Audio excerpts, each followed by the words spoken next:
Senhor, muito obrigado, Deus, por essa manhã. Obrigado pela tua presença entre nós. Obrigado pela tua graça, pela tua misericórdia, pela manifestação do teu poder, do teu perdão que nós experimentamos aqui, ó Senhor, nesse tempo de contrição. Fala conosco agora, Senhor, através da tua palavra também. Completa aquilo que o Senhor começou a fazer no meio da nossa adoração a ti aqui essa manhã. Em nome de Jesus. Amém, Senhor. Amém. Amém. Ok, muito bom estar aqui. Eu estava com saudade de estar aqui, porque tem 2 domingos já que outros vêm aqui, né? O Josué no domingo retrasado e o Gorrim. Gostaram do Gorrim? Gostaram dele? Ok. Para garantir que vocês não iam se esquecer de mim, eu arrumei um preletor careca também. Ok? Porque se eu deixo alguém assim muito parecido com o Pedro, aí vocês só vão pensar no Pedro. Então eu falei, não, eu vou arrumar alguém que lembre a mim. Brincadeiras à parte. Hoje nós vamos falar um pouco a respeito de um dos trilhos, talvez mais desafiadores com relação à nossa vida, à nossa sociedade. Ok? Nós vamos falar hoje a respeito dessa sociedade que se desvia muitas e muitas vezes, continuamente, do trilho da moral. Do trilho da moral, ok? A nossa cultura, ela é uma cultura marcada pela sensualidade, marcada pelo erotismo e marcada pelo hedonismo. Essas são 3 realidades que estão presentes dentro da nossa cultura, não apenas a nossa cultura ocidental, mas em especial a nossa cultura latino-americana. A cultura latino-americana, ela é uma cultura marcada por essas realidades. Okay? O Ocidente é marcado por isso, de uma forma geral, e a nossa sociedade latino-americana é marcada por isso de uma forma ainda mais intensa. A gente percebe isso, por exemplo, no estilo de músicas, né, muitas vezes que a gente tem, como no Brasil, por exemplo, o samba, né, ou na Argentina o tango, tá certo? São tipos de danças culturais que apelam sempre para muita movimentação do corpo, muita exposição sensual, ok, do corpo. Essa é a ideia. A gente percebe isso também, por exemplo, na maneira de se divulgar dentro da mídia produtos e coisas que se querem vender. Sempre tem algum tipo de conotação que vai pegar nessa perspectiva da sensualidade, ou mesmo do erotismo, ou do hedonismo, que tem a ver com esse negócio da gente estar sempre buscando algum tipo de prazer, algum tipo de satisfação para a nossa vida. E isso é aquilo que tem construído os valores morais da nossa sociedade. Quando a gente fala de moral, do que nós estamos falando? Sociologicamente falando, ou pelo menos dentro da perspectiva da definição da palavra, moral é o conjunto de regras adquiridas através da cultura, da educação, da tradição e do cotidiano, e que orientam o comportamento humano dentro de uma sociedade. O termo tem origem no latim moralis, cujo significado é relativo aos costumes. Eu queria convidar você a pensar um pouquinho nessa definição de moral. Por quê? Porque essa definição de moral, ela tem os seus fundamentos baseados na perspectiva sociológica. E dentro da perspectiva sociológica, na verdade, a moral, ela está atrelada a uma perspectiva relativa, que é marcada pelo relativismo. Preste atenção, moral é o conjunto de regras adquiridas através da cultura, da educação, da tradição e do cotidiano. Ou seja, dependendo da onde você está, dependendo do país que você vive, dependendo da cultura onde você está inserido, dependendo do contexto histórico em que você esteja vivendo, a moral pode mudar. O conceito de moral, aquilo que a gente considera ser algo moral ou imoral, pode mudar. Ok? E isso é assim por quê? Porque, na verdade, a nossa sociedade, quando ela rompe com Deus, quando o ser humano resolve dirigir a sua própria vida, ele perde uma referência de absoluto que esteja fora dele. Quando nós lemos as Escrituras, a fé judaica cristã, ela apresenta para a gente uma perspectiva, uma proposta de certo e errado, de moral, que é baseada em Deus. em alguém que é outro, em alguém que está fora de nós. Mas a nossa jornada, a nossa caminhada como seres humanos faz, de acordo com essa própria definição, que nós construamos os nossos valores, aquilo que a gente considera certo, aquilo que a gente considera errado, aquilo que a gente considera que é correto, moral ou imoral, a partir da nossa própria cultura, da nossa educação, da nossa tradição e do nosso cotidiano. Essas coisas, então, dirigem o comportamento humano de uma sociedade. E isso faz com que o conceito de moral se torne algo relativo. Por isso, algumas coisas, por exemplo, nós temos aqui pessoas de gerações diferentes. Algumas coisas eu tenho certeza que, praticadas, né, e vividas hoje, são completamente diferentes e tidas como normais. Ok? Normais, não imorais, elas são completamente diferentes da postura e daquilo que era vivida através da sociedade, da vida de alguns de vocês aqui, de alguns de nós aqui. Certo? Mas que já estão caminhando na vida, né, há mais tempo. Ok? Então, nós olhamos algumas coisas e a gente diz, nossa, isso, na minha época isso não era assim. Na minha época isso daqui era diferente. Na minha época isso era uma falta de respeito. Na minha época isso daqui era algo imoral. E hoje a nossa sociedade vai tomando algumas questões como sendo cada vez mais normais, cada vez mais aceitas e naturais. E esse processo de transformação social vai construindo então o que nós chamamos na sociologia, na filosofia, de nova moralidade. Então tem uma nova moralidade, um novo conjunto de valores aprovados pela sociedade que nós começamos a viver. E aqui é que entra o choque entre a vida daquelas pessoas que começam a seguir a Jesus, se rendem ao Evangelho e começam a aprender a vida dos valores do reino, com aquilo que está presente e sendo oferecido para nós dentro da nossa sociedade.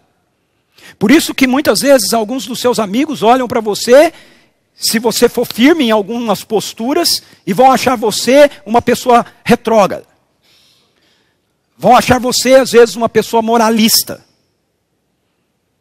Porque isso é tido assim quando nós nos posicionamos em relação a alguma realidade que a sociedade está dizendo para a gente, e isso é normal. Aceite isso. E nós dizemos, não, isso não é normal. Eu não aceito isso. Então aqui nós temos um choque de valores entre aquilo que o reino de Deus nos apresenta, a partir da proposta do Evangelho, e aquilo que a sociedade, na sua cultura, com o seu contexto e etc., muitas vezes nos apresenta. Na história bíblica de Juízes, a gente vê que é isso que está acontecendo o tempo todo. O povo de Israel, que era o povo de Deus, o povo que Deus tirou do Egito, e a nação que Deus formou a partir dos patriarcas e que está sendo conduzida agora para a terra de Canaã, para ser uma nação que tenha um estilo de vida e um projeto de vida que seja apresentado como alternativa para as demais nações, começa, na verdade, a ser influenciado por essas demais nações. E começam, então, a render-se a essas demais nações. E algumas vezes, Israel percebe isso rapidamente. E outras vezes, Israel demora um pouco mais para perceber isso. Porque todas as vezes que essa situação acontece, vem algum tipo de consequência sobre a nação de Israel, no livro de Juízes. E aí Israel clama a Deus, e Deus levanta um juiz, para que esse juiz possa libertar Israel. Esse é o ciclo do livro de Juízes. Mas tem uma exceção nesse ciclo. E a exceção é justamente a história do juiz que nós vamos ver hoje, que é conhecido como Sansão. A história de Sansão está lá em Juízes capítulo 13 a 16. Ela começa dizendo assim: certo homem de Zorá, chamado Manoá, do clã da tribo de Dan, tinha uma mulher estéril. Certo dia o anjo do Senhor apareceu a ela e lhe disse: você é estéril, não tem filhos, mas engravidará e dará à luz um filho. Todavia tenha cuidado, não beba vinho, nem outra bebida fermentada, e não coma nada impuro. E não se passe navalha na cabeça do filho de vocês, pois ele vai ter, o filho que você vai ter, porque o menino será nazireu, consagrado a Deus desde o nascimento. Ele iniciará a libertação de Israel das mãos dos filisteus. Veja, a introdução da história de Sansão, ela é diferente da introdução dos outros juízes. A introdução dos outros juízes sempre diz que Israel pecou contra o Senhor, Israel fez aquilo que o Senhor não aprovava. Isso também é dito aqui, um versículo anterior. E aí então o povo clamou a Deus e Deus levantou um juiz. Mas na história de Sansão isso não acontece. Na história de Sansão a introdução começa dizendo que Deus fabricou um juiz. Deus foi até a mulher, uma mulher estéril, e disse para ela: você, mulher de Manoá, vai ter um filho. E ele vai ser um nazireu. Um nazireu era uma pessoa que era consagrada a Deus para o cumprimento de uma missão. Geralmente os nazireus, eles eram pessoas que tomavam um voto por um tempo determinado. Ele tinha uma missão para cumprir. Aquela missão, por exemplo, ia durar 3 meses, 6 meses, 1 ano, 10 anos, mas ele tinha uma missão para cumprir, e aí então ele fazia um voto de nazireato, e ele se tornava um nazireu até o cumprimento dessa missão. Quando a missão era cumprida, ele desfazia o voto de nazireato, e o voto incluía 3 coisas. Primeiro, você não deveria beber nenhum tipo de bebida forte, nem vinho, nem nenhum outro tipo de bebida forte, fermentada. Segundo, você não deveria comer nada impuro. Eu tenho água aqui, obrigado. Você não deveria comer nada impuro. Terceiro, o cabelo da cabeça do sujeito não podia ser raspado. Eu não sei como é que os calvos faziam. Talvez ficava só com um rabinho aqui atrás, né? Eu provavelmente não teria jeito de ser um nazireu, ok? Por causa do cabelo. Mas ele não podia rapar o cabelo. Um exemplo de um nazireu na Bíblia é Samuel. Samuel era um nazireu, ok? E nós temos outros. E Sansão, ele é uma exceção nisso. Por quê? Porque não é ele que toma o voto. O anjo vem, e do Senhor vem, e o anjo do Senhor toma o voto por ele. O anjo do Senhor diz: ó, você vai ter um filho e ele vai ser nazireu. E aí, diz que ele vai ser nazireu desde o ventre. Então quem tem que cumprir o voto, começar a cumprindo o voto, é a mãe de Sansão. Ela não pode comer nada impuro e ela não pode tomar nenhum tipo de bebida forte. E quando o menino nasceu, ela não podia raspar a cabeça do menino. Então é assim que começa a história. Por que a história de Sansão começa assim? Porque o verso 1 diz que Israel novamente tinha saído do trilho. Diz assim: os israelitas voltaram a fazer o que o Senhor reprova, e por isso o Senhor os entregou nas mãos dos filisteus durante 40 anos. Mas a diferença em relação ao período de Sansão com o período dos outros juízes, é que quando nos outros juízes Deus entregava Israel ao domínio de alguma nação, Israel se quebrantava e ele começava a clamar a Deus, dizendo: Deus, nós fizemos besteira, tem misericórdia de nós estamos arrependidos, saímos dos trilhos, nos socorre, traz alguém para nos libertar. E Deus então levantava um juiz. Só que na história de Sansão, eles estão sob o governo, sob a influência, sob o domínio dos filisteus por 40 anos. E eles não estão arrependidos. Ou seja, eles não estão clamando a Deus, eles não estão orando, eles não estão dizendo: Deus, nos livra. Então Deus tem que fabricar um juiz. Deus tem que trazer um juiz à tona. E o texto diz para a gente que Deus diz à mulher de Manoá, e depois diz a Manoá, que Sansão iria começar a livrar Israel. Ele não ia livrar Israel. Ele ia começar a livrar Israel. E ele julga Israel por 20 anos. Por que disso?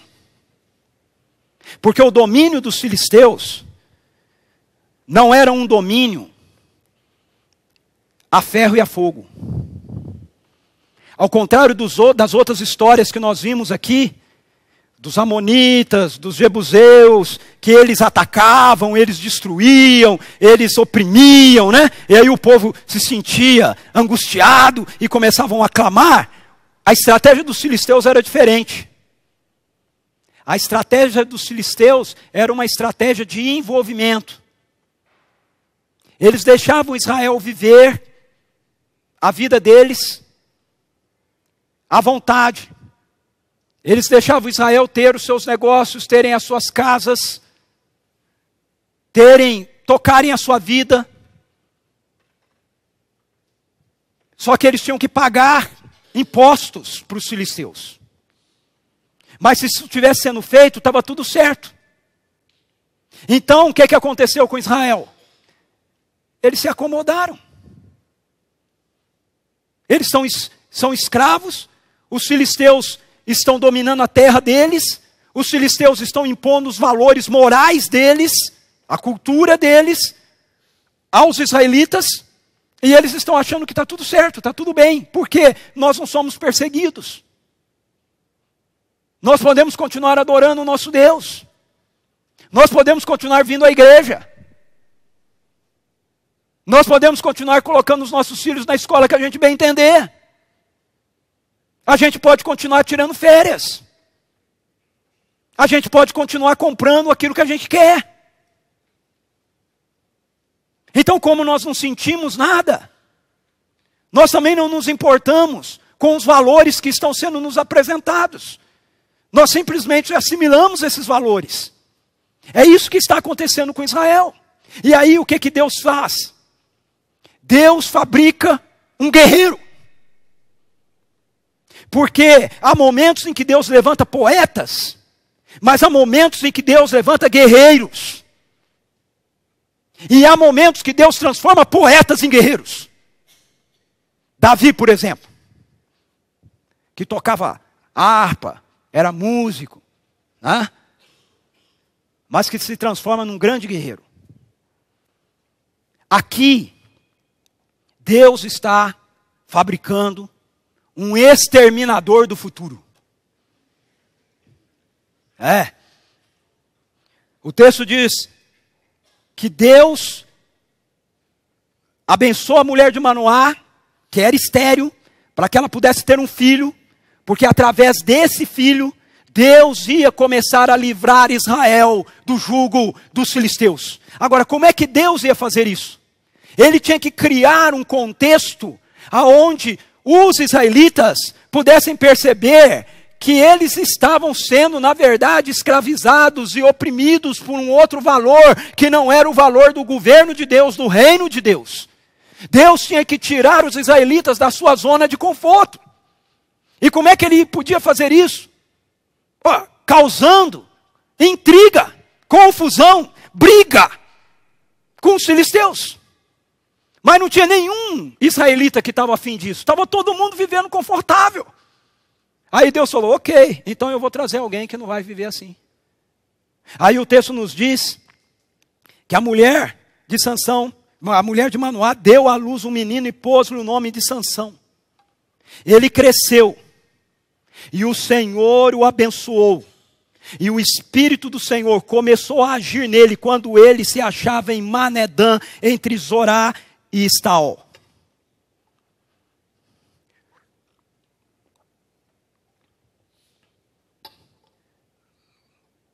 Ele cresceu e o Senhor o abençoou. Você sabe com o que é que o Senhor abençoou Sansão? Aqui. Você sabe com o que é que o Senhor abençoou Sansão? Com força. A bênção de Deus para Sansão era força. Sabe Thor?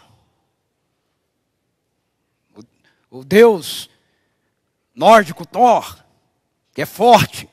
Hércules. Esses heróis, os super-heróis que a gente vê aí, os caras fortes, e a gente, ninguém é assim, isso aí é coisa de história e quadrinho. Pois é, esses homens são inspirados em realidades do passado, em pessoas do passado, que existiram. Sansão era uma máquina de matar. Sansão recebeu de Deus o dom da força física e a alma de um guerreiro. E o texto nos diz que Sansão, que o Espírito do Senhor começa a instigar Sansão para ele penetrar na cultura dos filisteus, a fim de que Deus crie uma situação em que os filisteus começassem a entrar em conflito com Sansão. Como Sansão cresce dentro da cultura dele, cultura israelita que está influenciada pela cultura dos filisteus, a priori Sansão não é uma pessoa que de bate-pronto também está afim de sair da sua zona de conforto. Mas o Senhor começa a usar situações na vida de Sansão para criar esse contexto de confronto. Então, olhando para essa história, o que é que pode nos desviar do trilho da moral?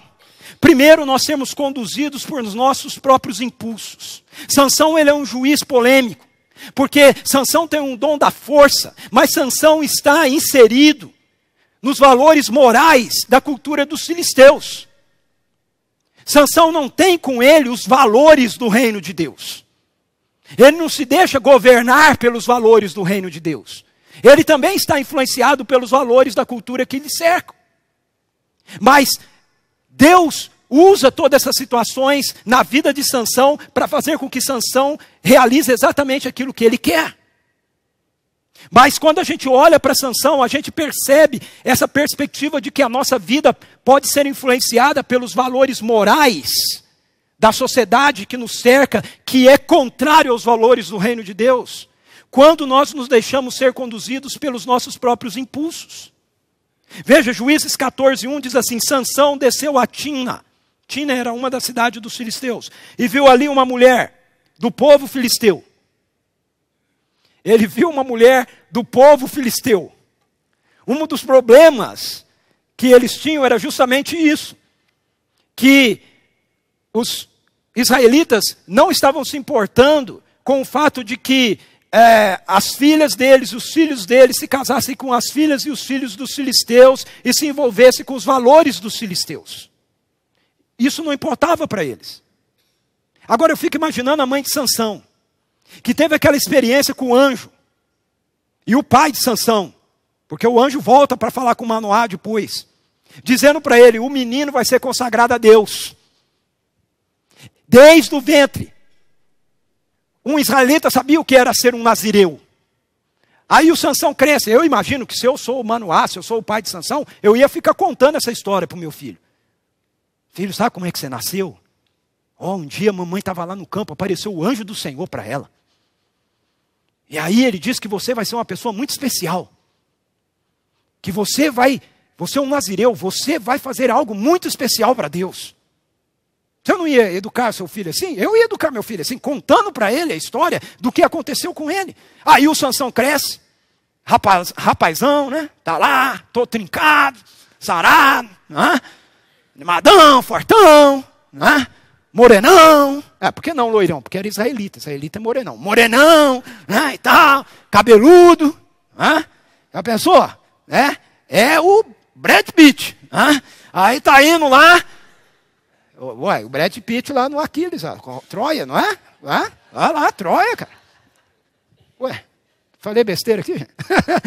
Aí ele tá indo lá, anda pra cá, anda pra lá. Chega em casa um dia e fala assim: pai, mãe, vem aqui, preciso contar uma coisa para vocês. Nossa, eu vi uma mulher maravilhosa. Pense numa mulher bonita. Olha, eu vi uma. E aí os pais falam: de que tribo, de qual das nossas tribos ela é? Fala: não é das nossas tribos não, é lá dos filisteus, mora em Timna. Em Timna, você está doido, você é um nazireu. Você não entendeu nada do que a gente explicou para você, que a gente contou para você. Você cresceu para libertar a gente desse povo. Agora você vai querer namorar uma mulher desse povo? Você está doido? Ficou maluco? Andou bebendo? Você não sabe que você não pode beber? Você é nazireu? Eu teria dado um pito assim. Entendeu? Mas o Sansão é tomado por esse desejo. Sansão, ele era uma pessoa mais dominada pelos seus impulsos do que pela sabedoria. A resposta que ele dá para os seus pais é: consiga para mim, é ela que me agrada. Ou seja, é só ela que eu quero. Eu quero essa mulher. Eu não quero saber de nenhuma outra. Eu estou apaixonado por ela. O que é interessante é que o texto, como nós vimos no versículo anterior, diz que é o Espírito do Senhor que começa a agir nele, quando ele se achava em Manedã, entre Zorá e Estal. Ou seja, apesar dessa postura equivocada de Sansão, Deus, na verdade, está usando todo esse contexto para levar Sansão aos fins que ele quer. E os pais de Sansão, então, saem e vão pedir a mulher em casamento. Porque naquela época não tinha esse negócio que tem hoje aí, que você fica namorando, 2 anos, 3 anos. Gostou, casou. Né? Chegou lá e foram pedir a mulher em casamento.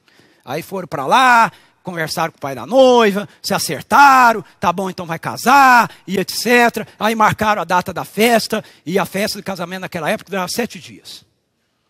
E quando eles estavam indo para lá, saiu um leão das vinhas. Sansão se deparou com aquele leão, e o texto bíblico diz que o Espírito do Senhor se apossou dele, que ele rasgou o leão, como se rasga um novilho. Presta atenção. Agora o pessoal do Espaço Kids tem que estar aqui também, para aprender.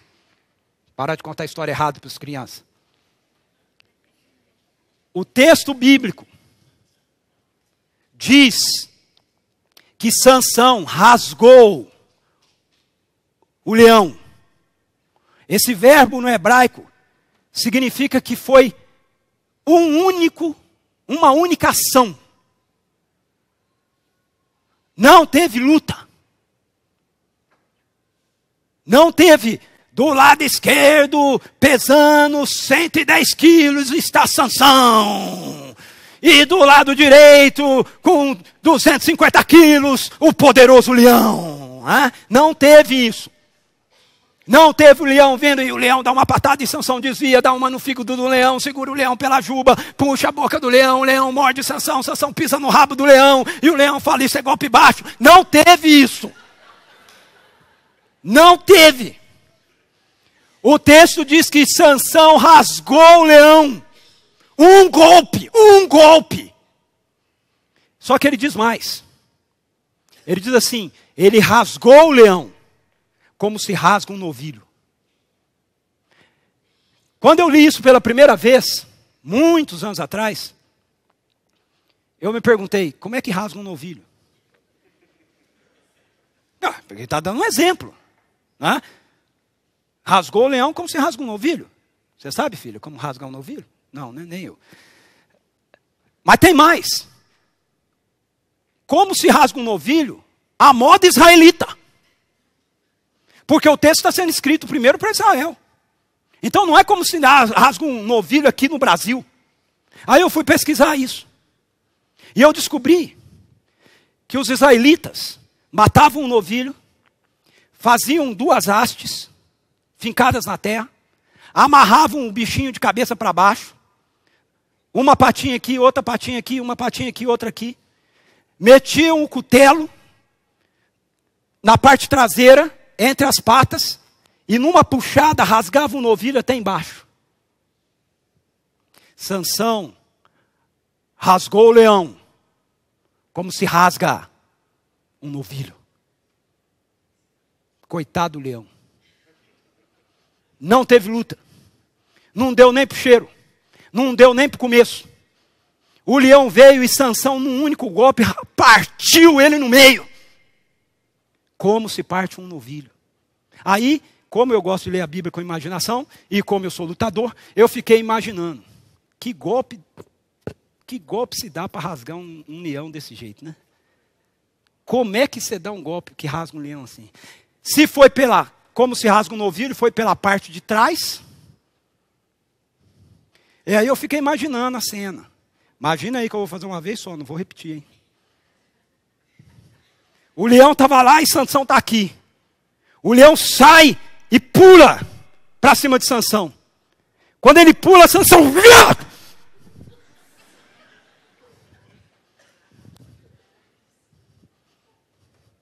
Deixou o coitado passar por cima, catou nas patas traseiras e uma puxada rasgou o bicho no meio. Então essas historinhas bíblicas que ficam mostrando Sansão puxando a barba do leão, abrindo a boca do leão, agarrando o leão, não tem nada a ver com aquilo que as escrituras dizem. Força. E aí depois, quando Sansão pede a noiva em casamento e volta mais tarde com os seus pais, para começar a festa do casamento, ele vai lá ver como é que o leão está. E ele encontra mel no leão. E ele pega daquele mel que está no leão, come e dá para o pai e para a mãe, e não diz para o pai e para a mãe de onde ele tirou. Por quê? Ele tirou de um leão morto. Ele é nazireu. Não pode comer coisa imunda. Ele está tirando mel de um cadáver. Por que é importante você saber essa parte? Porque quando ele chega lá, ele resolve brincar de enigma com os convidados, os padrinhos da noiva. Ele reúne lá a turma e fala assim, vamos fazer uma aposta aqui. A noiva tinha 30 padrinhos. Vamos fazer uma aposta aqui. Eu vou fazer um enigma. Se vocês adivinharem o enigma, o meu enigma, eu vou dar 30 vestes festivais para vocês. Vestes de gala. Se vocês não adivinharem o meu enigma, vocês me dão, cada uma. São pessoas, já vou fazer o guarda-roupa do mês, do ano, né? E aí ele faz, tá bom, faça o seu enigma. Do comedor saiu comida, do forte saiu doçura. Mata a charada. E a festa começou, e foi indo, e foi indo, e foi indo, e os caras não conseguiam descobrir. E aí chegaram, pegaram a mulher de Sansão e falaram assim, você nos convidou como padrinho só para roubar as coisas da gente, né? Você trata de descobrir com seu marido qual é o enigma, porque senão nós vamos matar você queimada, e sua casa também. Aí a mulher começou a chorar lá, e Sansão, me conta o que é. E Sansão era um sujeito impaciente. O verso 17 do capítulo 14 diz assim, ela chorou durante o restante da semana da festa. Por fim, no 7º dia, ele lhe contou, pois ela continuava a perturbá-lo. Ela, por sua vez, revelou o enigma ao seu povo. Sansão era tomado por uma profunda impaciência. E a mulher dele ficou lá, né? Estou esquecendo de mudar aqui. Ficou lá, instigando ele. Me conta, o que é? Qual é o enigma? Fala para mim, você não me ama, se você me amasse, você ia me contar. Aí você fala, mas eu não contei nem para meu pai e para minha mãe, eu vou contar para você? Não, dá uma prova de amor para mim. Aí Sansão contou o enigma. No 7º dia, último dia da festa, ela foi lá e contou para os caras. Os caras vieram para ele e falaram assim, que coisa mais doce há do que o mel? E o que é mais forte do que um leão? Agora Sansão não era bobo. Ele diz assim, vocês lavraram a terra com a minha novilha. Vocês só adivinharam o enigma porque vocês fizeram a minha esposa revelar, eu revelar o enigma à minha esposa. E aí o texto diz que o Espírito do Senhor se aposta de Sansão. Ele sai bravo, vai para uma festa, mata 30 filisteus, tira a roupa deles e leva. E joga lá nos pés dos caras, fala, tá aí as roupas de vocês, usa aí. Ó. E peguei do modelito de vocês ainda, pode usar. Só que ele ficou muito irritado, e como ele era sanguíneo, impaciente, ele esqueceu do casamento, ficou bravo, foi embora para casa. Largou a noiva, largou a festa, largou o o cara que ia fazer, o pastor, o padre, sei lá, o sacerdote que ia fazer o casamento, foi embora para casa dele. Olha, já se viu um negócio desse? Foi no dia do casamento. Ô Reis, não vai me fazer isso. No dia do casamento foi embora. Esqueceu, largou a noiva. Só que para ele estava tudo certo. A proposta da nossa sociedade é exatamente essa. Nós somos instigados a viver a partir dos nossos desejos, como Sansão. Satisfaça o seu desejo, a sua impaciência. Nós somos instigados a viver a partir disso, no lugar de nós considerarmos o que é certo e o que é errado. E uma sociedade que vive baseada nos seus impulsos, nos impulsos dos seus desejos, sempre vai relativizar a moral, para que seja feito aquilo que ela quer. Porque o que importa é a satisfação individual das pessoas. Não importa o que é correto, não importa o que é certo, não importa o que é errado. Importa que eu esteja sendo satisfeito. Isso nos tira do trilho da moral. Segundo, nós saímos do trilho da moral quando nós não avaliamos as consequências dos nossos atos. Veja, Sansão foi embora para casa, porque ele ficou irritado, nervoso. E depois, quando ele se acalmou, Juízes 15:1 diz assim: algum tempo depois, na época da colheita do trigo, Sansão foi visitar a sua mulher e levou um cabrito. E pensou: vou ao quarto da minha mulher, disse ele. Mas quando ele chegou lá, o pai dela não quis deixá-lo entrar. Por quê? O pai achou que o Sansão tinha ficado bravo e não queria mais o casamento. E era tradição da cultura que se o noivo deixasse a noiva, para ela não ser abandonada no altar, o primeiro padrinho do noivo, o amigo do noivo, casava com a noiva. Aí o que o pai da noiva fez? Deu ela em casamento para o primeiro padrinho do Sansão. E o cara gostou da história. Casou. Aí quando o Sansão chegou lá, né, ficou mais calminho, resolveu ir voltar, disse: tô casado, rapaz. Né, vou voltar lá, saudade da minha esposa, tal. Né, catou um cabritinho, né? Se fosse hoje ia comprar uma joia, né, um negócio assim, né, para agradar a mulher. E aí, quando chegou, o sogrão falou: aqui não. Eu achei que você não queria mais. Né? Agora tem outras filhas aí, escolhe uma aí. E Sansão, de novo, ficou muito bravo. Muito bravo. O que Sansão faz? Fala: é assim? Tudo isso aí é por causa desse bando desses 30 caras aí que me fizeram ficar nervoso. Agora também, eu vou resolver essa parada, pode deixar. Era a época da colheita do trigo. O trigo tinha sido colhido pelos filisteus, estavam todos em molhos, né, reunidos. O texto diz que Sansão foi ao campo e ele pegou um monte de raposas. E ele juntou cada raposa uma com a outra e amarrou as caudas delas uma à outra. Ele era maldoso também, a Sociedade Protetora dos Animais ia pegar ele aí, né? E botou uma tocha no meio e acendeu fogo. Aí imagina, as raposinhas com os rabinhos, tudo pegando fogo, né? E ele soltou as raposas no meio do trigo. E o texto diz que queimou tudo. Queimou o trigo que ainda não tinha sido colhido. Queimou o trigo que já tinha sido colhido. Acabou com a colheita dos filisteus. Acabou. E quando os filisteus chegaram, falaram: quem fez esse negócio aí? Foi Sansão que fez. Sansão que fez. Por quê? Porque o genro dele pegou a mulher dele e deu para o outro, porque ele largou no altar. Aí os filisteus foram e fizeram com a mulher aquilo que ela temia que eles fizessem por causa do enigma. Eles foram lá, botaram fogo nela, no pai, na casa, queimaram tudo. E quando Sansão ficou sabendo do que aconteceu, capítulo 15, versos 7 a 17, diz para a gente que Sansão foi tomado de uma fúria enorme. Sansão foi informado de que a mulher dele tinha sido queimada com o pai, com a casa, com tudo. E aí ele diz, já que fizeram isso, não sossegarei enquanto não me vingar de vocês. E aí o texto diz que ele os atacou sem dó nem piedade.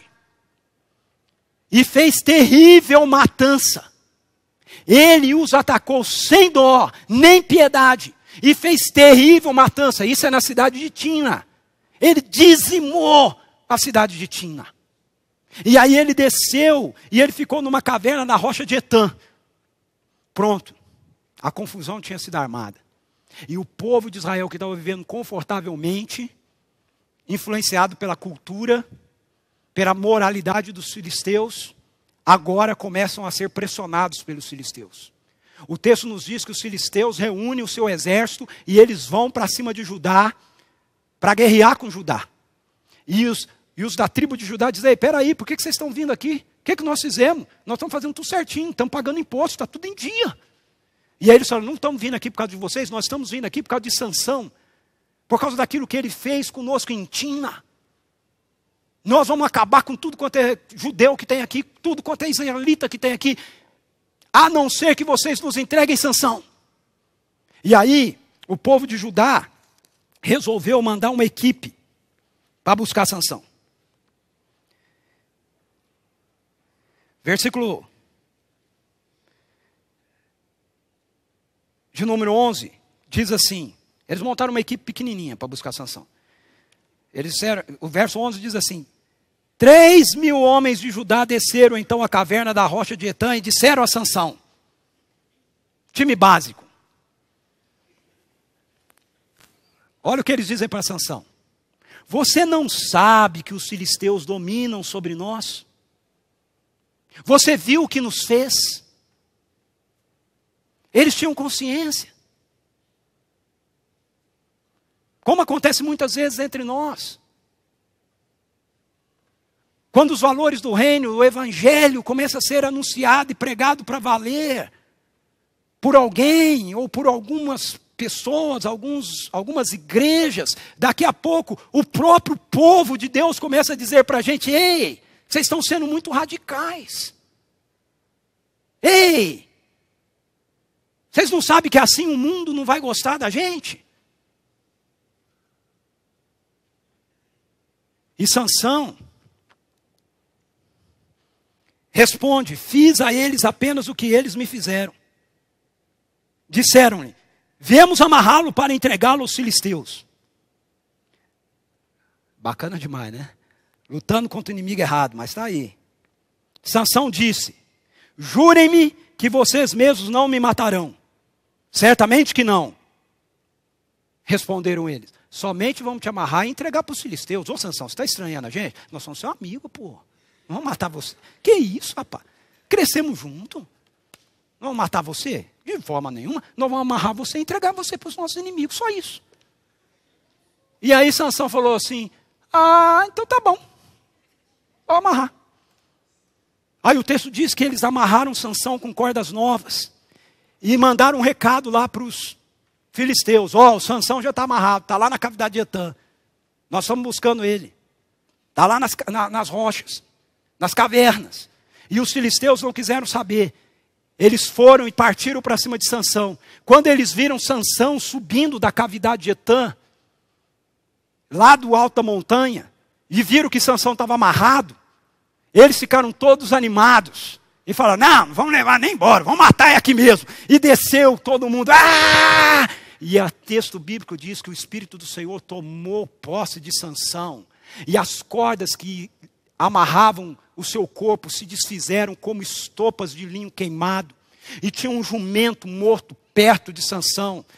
O texto diz que ele pegou a queixada de jumento. E você tem que conseguir imaginar essa cena aqui comigo, ok? Porque quem luta sabe disso. Sansão está em desvantagem, né?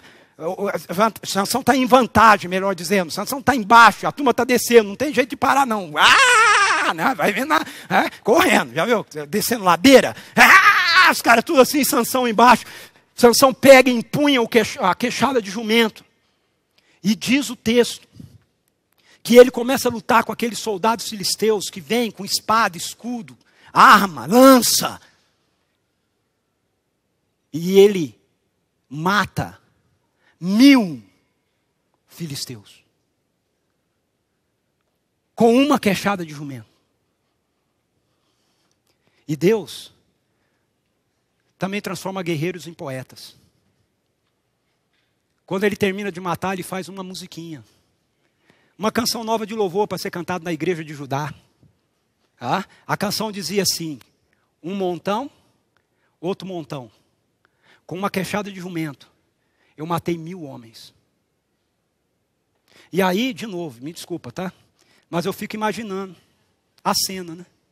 Ele sabia que eram 1000. Um montão, outro montão. Aí na minha cabeça, a coisa já funciona assim, né? De lutador, né, irmão? Se é um montão, um outro montão, foi um golpe para cada um. Karatê realmente funciona, um golpe só. Um golpe para cada um. E eu imagino que ele foi contando, que ele sabia que era 1000. Né? Aí tem a turma descendo na cavidade de Etã, vai afunilando, o pessoal vem correndo para cima dele, e entra o primeiro a espada, ele sai, pum! O sujeito, pum! Aí o segundo ele sai, pum! Pum! Aí o terceiro ele, pum! Aí ele, pum! Pum! E vai indo, tam, tam, tam, e aí vai contando, 1, 2, 3, 4, 5. Quando chega a 1000, os caras falam, gente, vamos parar com esse negócio. E a turma, ó, dá no pé. E o texto diz pra gente que tinha mais que 1000 lá. Porque o texto diz que depois que ele luta e ele mata esses 1000 e ele faz o versinho, ele tem sede. Verso 17 do capítulo 15, quando acabou de falar, jogou fora a queixada, e o local foi chamado Ramat-Leí. Sansão estava com muita sede, clamou ao Senhor, desce pela mão de teu servo essa grande vitória, morrerei agora de sede para cair nas mãos dos incircuncisos? Ou seja, tinha mais. 1000 foram os que tiveram coragem de descer. O resto ficou lá em cima. E aí ele toma da água, a rocha da cavidade de Leí é rachada e sai água. E ele bebe da água, recobra as forças e vai embora. Nós somos incentivados por nossa sociedade a saciar os nossos desejos. Nós somos convencidos por nossa cultura de que nós temos o direito de nos sentirmos bem. O problema é que ninguém avalia a consequência que teremos que lidar como resultado daquilo que a sociedade está nos propondo como realidades que devem reger a nossa vida no lugar dos absolutos de Deus. Sansão, por nenhum momento, pensou nas consequências que poderiam advir sobre a sua noiva, a casa da sua noiva, por causa da sua raiva e da sua vingança para com os filisteus. O que é que pode nos desviar do trilho da moral? Achar que nós temos domínio da situação.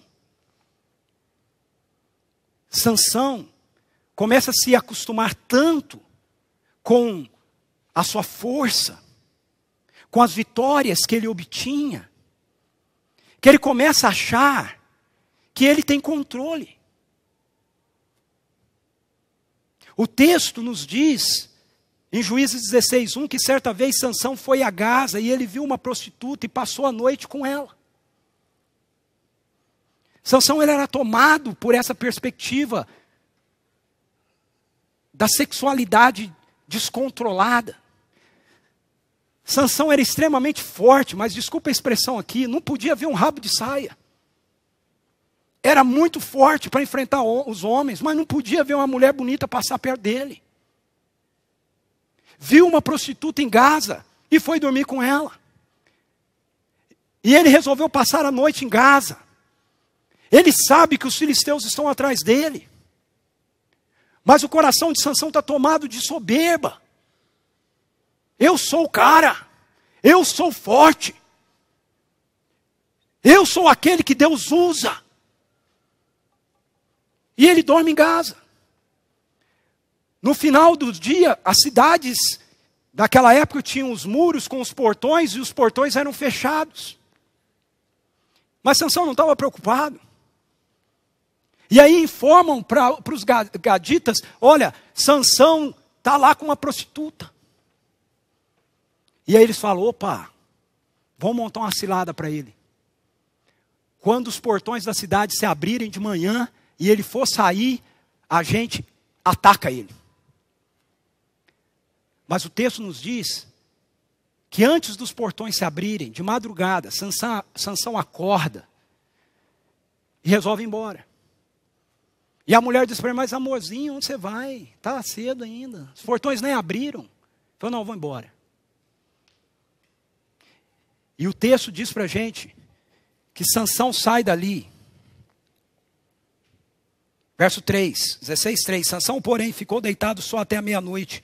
Levantou-se, agarrou firme a porta da cidade, com os 2 batentes, e os arrancou com tranque e tudo. Pôs tudo nos ombros, e o levou ao topo da colina, que ficava defronte a Hebrom. Você sabe do que a gente está falando? Você sabe do que? O tamanho que são os portões de uma cidade murada daquela época. Os umbrais. Você já viu em filmes aqueles portões enormes com aquelas travas que são colocadas no meio para resistir à pancada, né, da madeira que vem tentando derrubar o portão? O texto diz que Sansão acorda e ele arranca o portão com a trava, com as trancas, né, de ferro, com tudo. Bota no ombro e vai levando até no alto de uma montanha e coloca lá.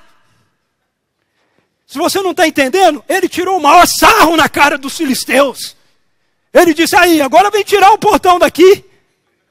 Leva de volta. Precisaram dos 10 boi para puxar o portão de volta. E botar no lugar. E depois disso, o versículo 4 diz que Sansão se apaixonou por uma mulher do vale de Soreque chamada Dalila. E Sansão está com o coração dele tomado de vaidade, de orgulho. Eu sou o cara. Eu sou bom. Eu sou o melhor. Eu tenho a força, não He-Man. E Sansão começa a morar com Dalila. E Dalila, se Sansão é fascinado por sexo, Dalila é fascinada por dinheiro. E os filisteus vêm e diz para ela, se você nos entregar o segredo da força de Sansão, cada um de nós vai te dar o seu peso em ouro.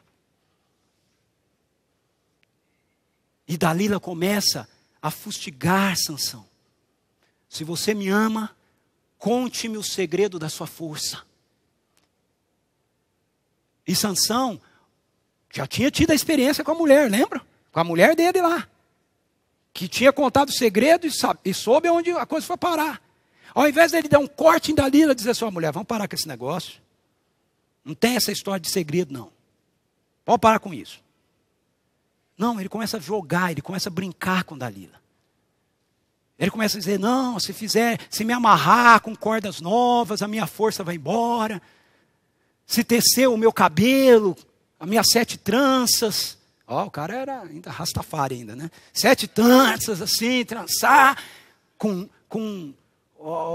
e prender com um pino da haste de tecelão, a minha força vai embora.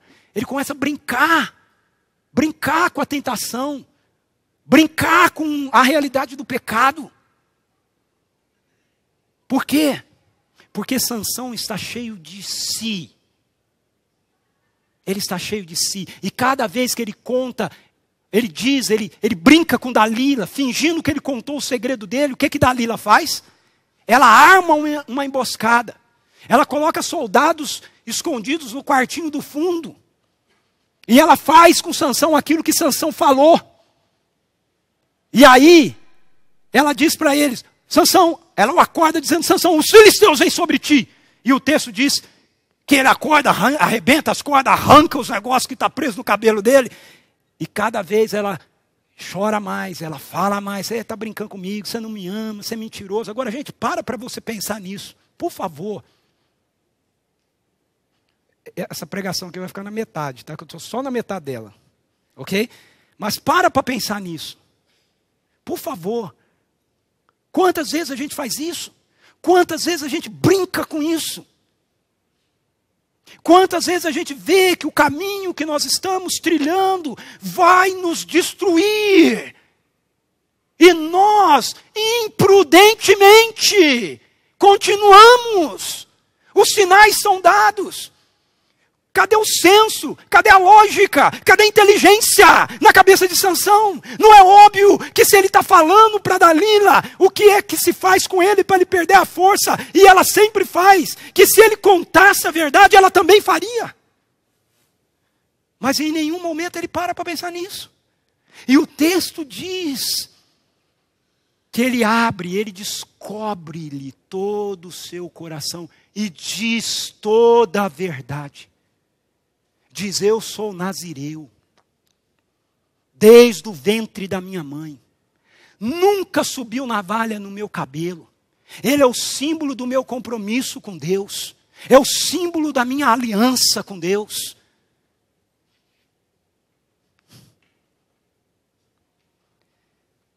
Como é triste. Como é triste.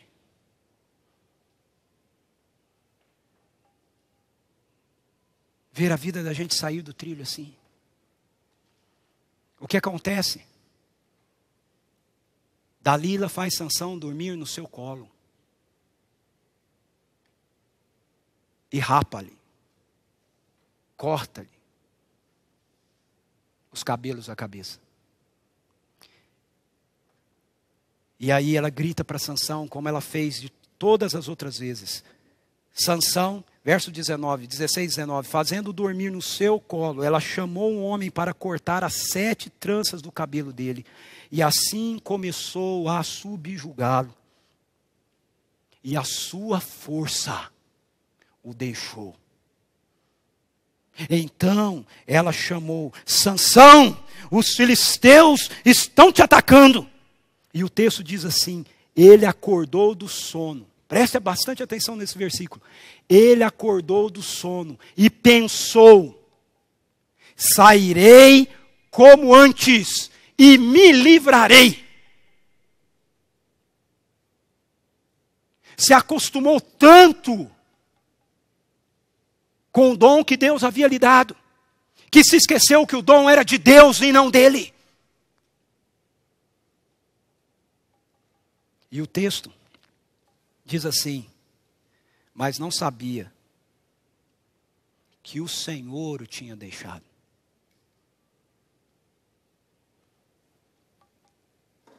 Será que você não está prestes a sair do trilho? Acredita em Deus. Venha aos nossos encontros. Leia as Escrituras. Participa da mesa. Ora.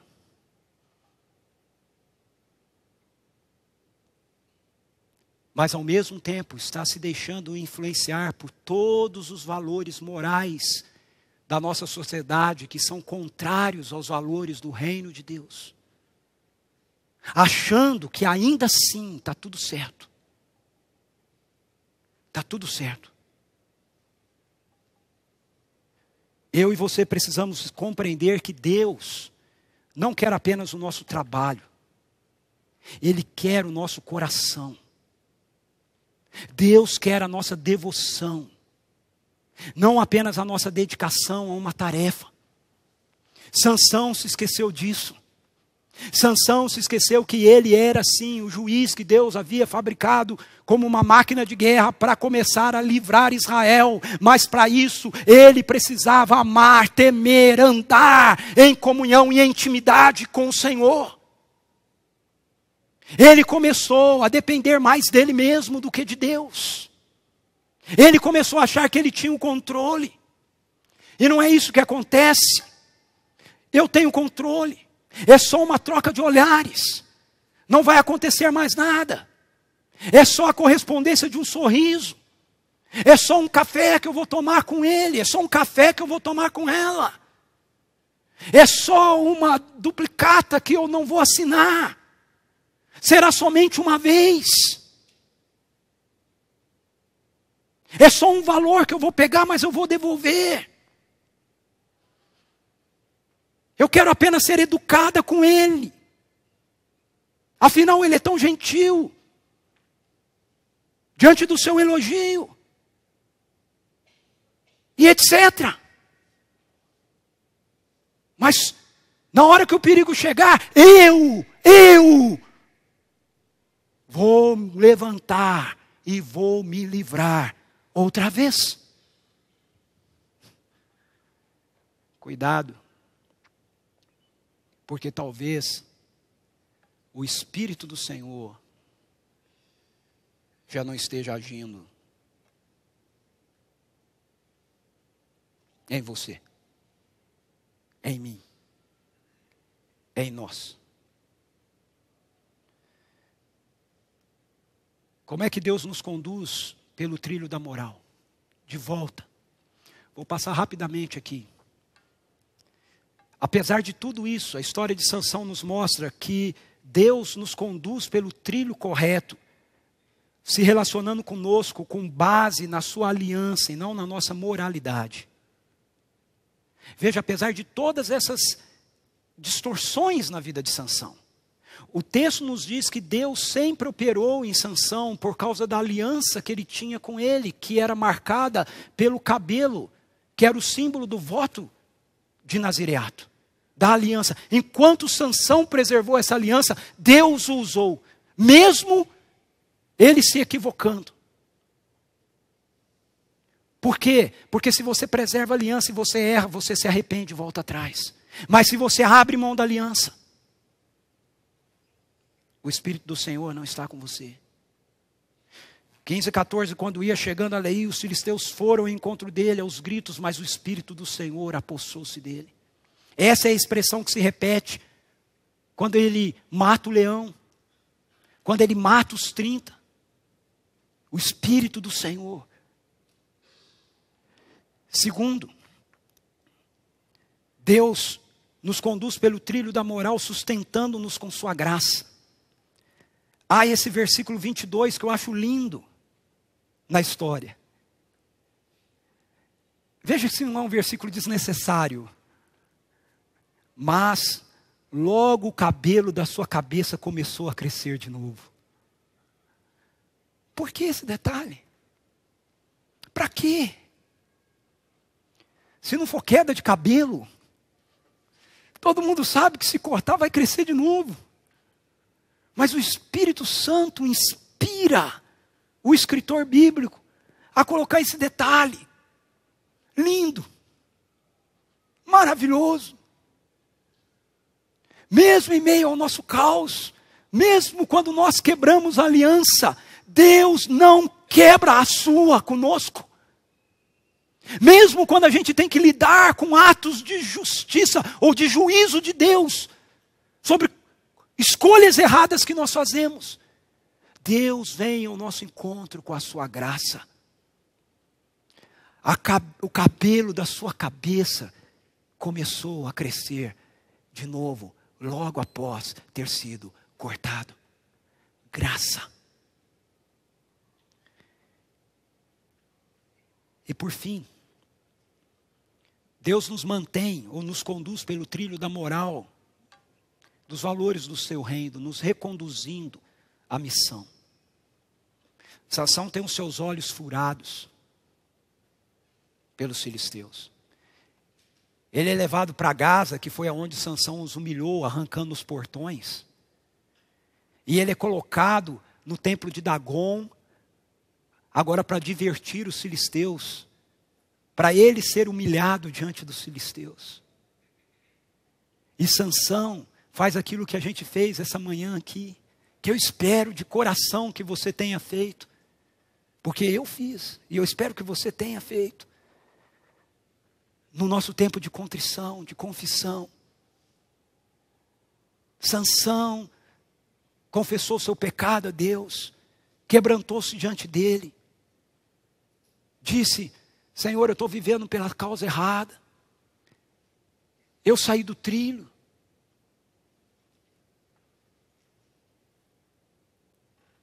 restitui-me só mais uma vez a minha força, para que eu me vingue, pelo menos de um dos meus olhos. E o texto diz que mais uma vez Sansão sente-se forte. E Sansão forte podia ter quebrado as correntes, podia ter matado os guardas, e podia ter fugido para a casa dele, sendo conduzido pelos seus irmãos. Mas quando Sansão recupera a sua força, ele também recupera, pelo arrependimento, o senso da missão. Ele se lembra do porquê que é que ele nasceu. E ele nasceu para matar filisteu. Por isso o texto nos diz que ele junta as duas colunas que sustentavam o templo de Dagon, inclina-se sobre elas, gritando: morra eu com os filisteus, e derruba o templo. E o texto nos diz que ele matou na sua morte mais filisteus do que ele tinha matado ao longo da sua vida. E os seus parentes o pegaram e o sepultaram. E a história de Sansão não termina com uma nota de fracasso.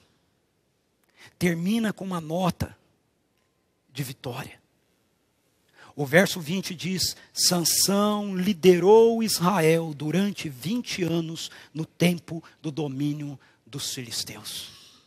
E quando você vai para Hebreus capítulo 11, a galeria dos heróis da fé, você se depara com um escritor do livro de Hebreus dizendo: me falta tempo para falar sobre Sansão, Jefté e outros. Ele está lá. Sabe por quê? Porque Deus é fiel a essa aliança. Quando eu e você andamos, nós nascemos com essa natureza humana, desconectada, rebelada, influenciada pelos valores morais de um mundo desconectado de Deus. Quando nós nos rendemos ao Evangelho, o Espírito de Cristo passa a habitar em nós. E a vida de Jesus, à medida que nós vamos andando com Ele, em intimidade, em amizade, em comunhão, vai crescendo dentro de nós. E a força do seu Espírito, que é o mesmo Espírito que habitava e agia em Sansão, vai fluindo de nós. Mas à medida que nós vamos nos desviando dele, à medida que nós vamos quebrando a aliança, à medida que nós vamos nos esquecendo do Evangelho, à medida que nós vamos confiando mais na nossa religiosidade, no nosso esforço próprio, a vida de Cristo vai diminuindo dentro de nós. A influência dela vai diminuindo. E nós passamos, como Sansão, a confiar mais em nós mesmos, de novo. A Bíblia chama isso de um embate que acontece entre as obras da carne e os frutos do Espírito, que estão lá em Gálatas capítulo 5, versículos 19 a 23.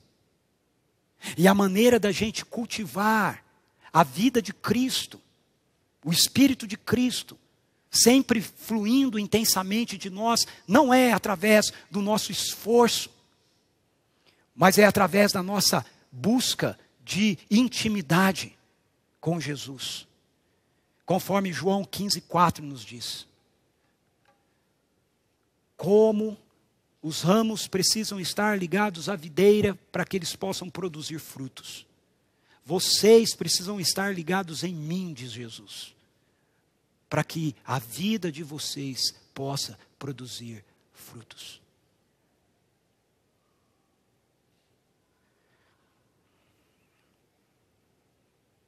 Eu quero convidar você a um tempo de oração, de reflexão, preparando o seu coração para participar dessa mesa essa manhã. O meu convite para você, para essa mesa essa manhã, é um convite de renovação da sua aliança com Deus. Enquanto você ora, vai ser passado um videozinho ali, para esse momento de você se preparar aí para a ceia. Renove sua aliança com Deus.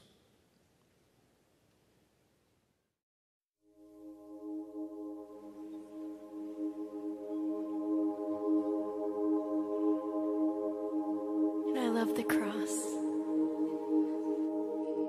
I love the fact that when Jesus died on the cross, it meant that we could come before him with boldness. Because when that veil was torn in two, it gives us this access. It gives us this moment, these moments that we live for. That his presence comes and hovers and we can feel it. Aren't you so thankful for Jesus? Aren't you so thankful for the price that he paid on the cross to pay for our sin and give us mercy and grace? But more than that, I love that he wanted us. He wants us. He loves to be with us. Will you lift your hands for a moment? I just want you to tune into that for a moment of just saying, God, I thank you for the cross.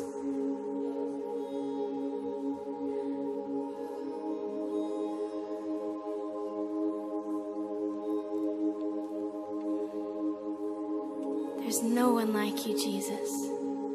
Thank you, Lord. We press into you tonight, Lord. We love your presence. We love you. We love you.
sing hallelujah. We sing hallelujah. We sing hallelujah. The Lamb has overcome. We sing hallelujah. Oh, we sing hallelujah.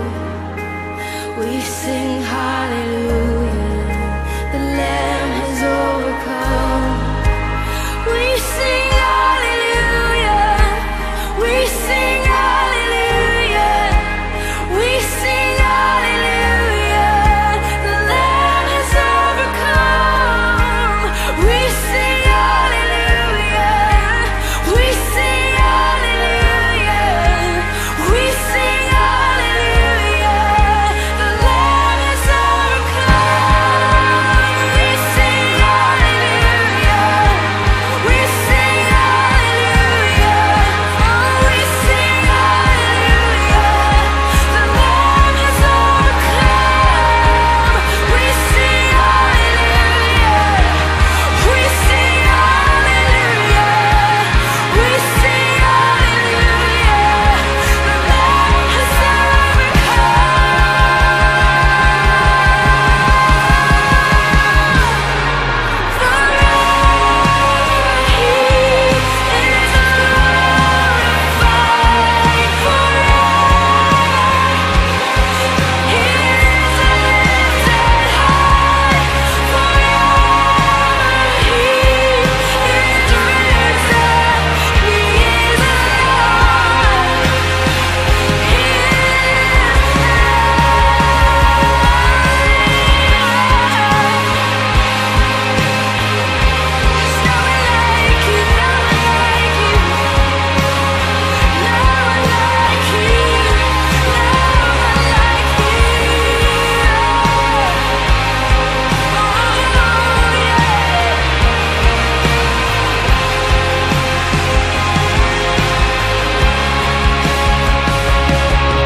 every curse is broken. Every curse